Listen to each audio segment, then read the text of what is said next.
wabarakatuh. Selamat pagi teman-teman sekalian. Hari ini kita akan praktikum untuk praktikum audiometri.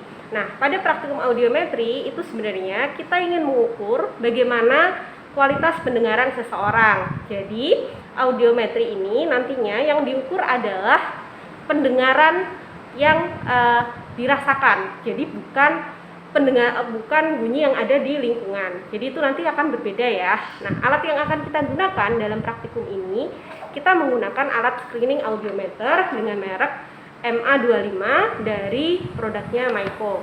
Nah, mungkin teman-teman sekalian juga cukup familiar dengan alat-alat yang lain barangkali. Nah, untuk masing-masing alat itu penggunaannya berbeda ya, sesuai dengan serinya masing-masing. Jadi itu perlu sekali untuk diperhatikan. Baik, selanjutnya kita akan mengenal apa-apa saja fitur yang ada dalam Maiko series MA25 ini.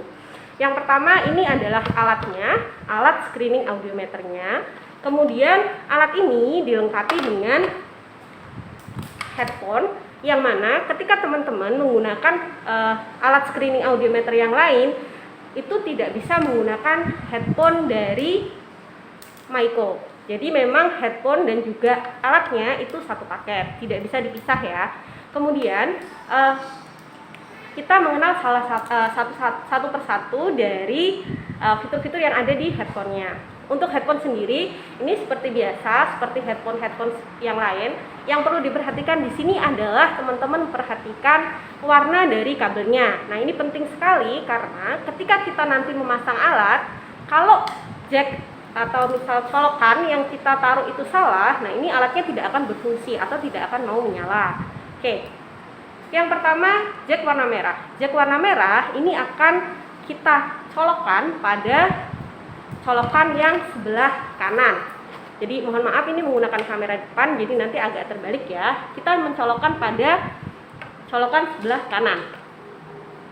Nanti ada tulisannya, teman-teman bisa langsung mencolokkan. Kemudian yang warna biru ini dicolokkan pada yang kiri, jangan dibalik. Jadi merah untuk kanan dan biru untuk kiri. Seperti ini. Nah, ketika ini sudah dicolokkan, kemudian teman-teman bisa langsung memencet tombol tone switch-nya. Untuk apa? Untuk menyalakan. Jadi tombol tone switch ini bukan hanya berfungsi untuk mengeluarkan suara, tetapi juga bisa sebagai tombol power.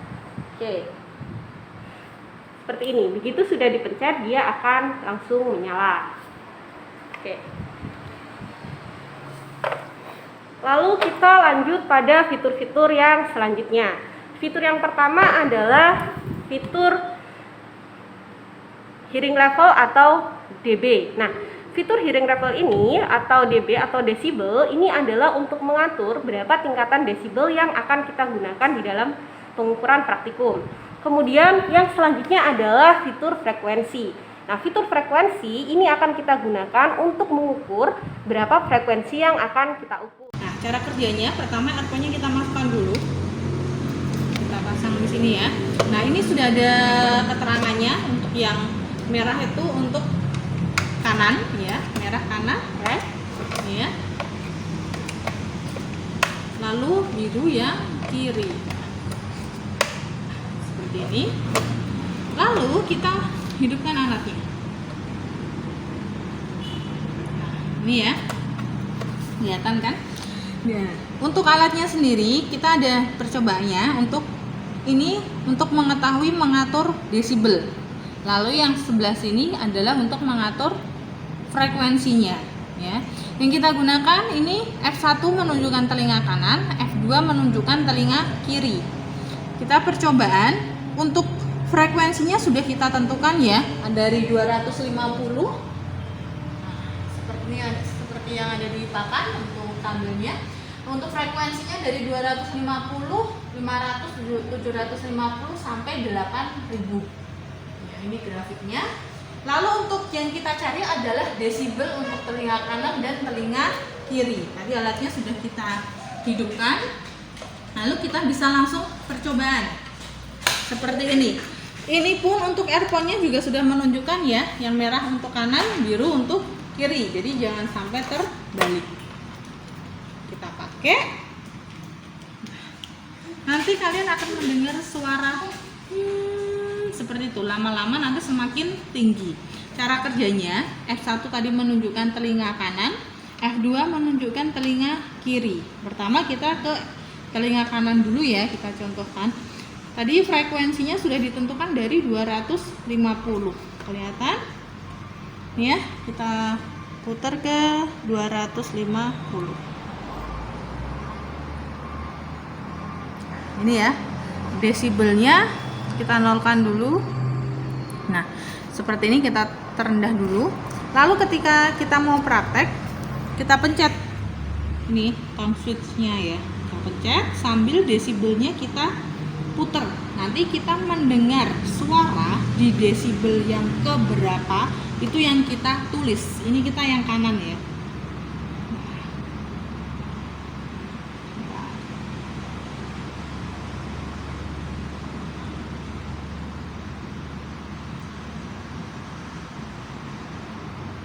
Nah, ini ya. Saya untuk yang titik yang pertama atau telinga kanan saya di frekuensi 250, saya 40 desibel sudah mendengar ada suara. Suaranya memang pelan tapi saya mendengar. Ketika kalian muter atau mencari suara desibelnya, jangan lupa untuk tone switch-nya itu tetap ditekan atau dipencet untuk mengeluarkan suara. Kalau nggak dipencet, dia suaranya tidak keluar. Nah, setelah itu kita pindah ke F2. F2 untuk frekuensi 250 kita cari. Saya mendengar suara untuk telinga kiri ya, F2 itu di desibel yang keberapa. Kita naikkan angkanya sampai pelan-pelan.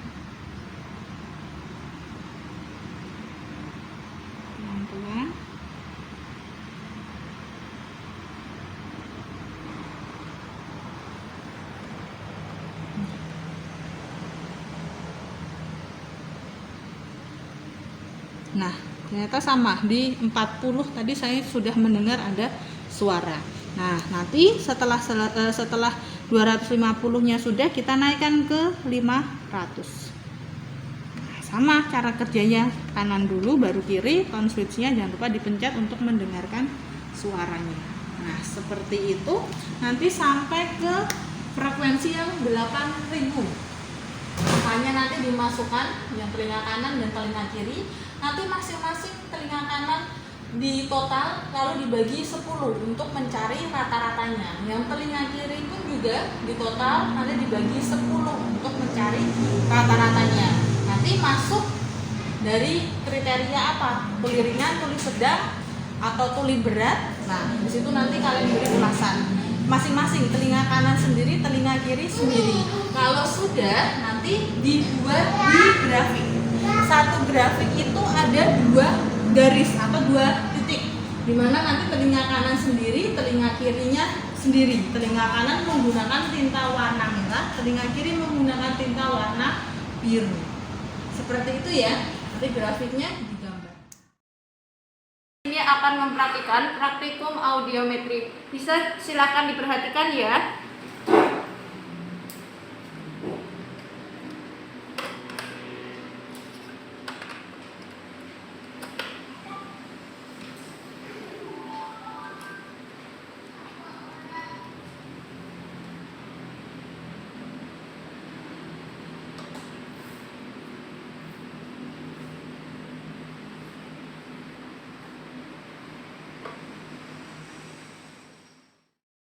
Teman-teman, itu tadi adalah cara ketika kita praktek. Jadi, responden itu ketika dia mendengar suara, dia akan mengangkat tangan. Artinya apa? Dia sudah mendengar suara. Nah, begitu responden mendengar suara dan mengangkat tangan, kita mencatat pada desibel berapa dia mendengar frekuensi tersebut. Seperti itu. Lalu, pengukuran ini biasa untuk lebih efektifnya dan juga lebih akuratnya dilakukan pada ruangan kedap suara. Jadi tidak pada lingkungan yang bising. Kenapa? Karena kalau kita melakukan pengukuran pada lingkungan yang bising, yang akan terjadi adalah adanya bias.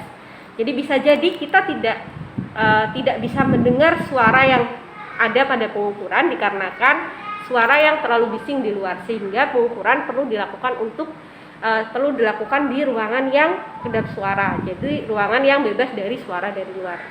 Begitu untuk praktikum audiometri, semoga teman-teman bisa memahami yang kami jelaskan. Dan nantinya ketika kita kembali ke laboratorium, teman-teman sudah bisa melakukan praktek dengan menggunakan alat yang kita miliki, yaitu Maiko MA25. Nah, untuk selanjutnya teman-teman di rumah nanti bisa praktek menggunakan aplikasi. Kita nanti akan menyarankan satu aplikasi untuk teman-teman melakukan tes audiometri. Aplikasi ini adalah aplikasi yang dibuat oleh WHO, yang mana itu sudah banyak digunakan untuk melakukan tes pendengaran pada diri sendiri. Jadi nanti teman-teman silahkan mendownload aplikasinya. Namanya adalah aplikasi Hear WHO. Nanti teman-teman bisa langsung mendownloadnya dan kemudian bisa mempraktekannya. Terima kasih.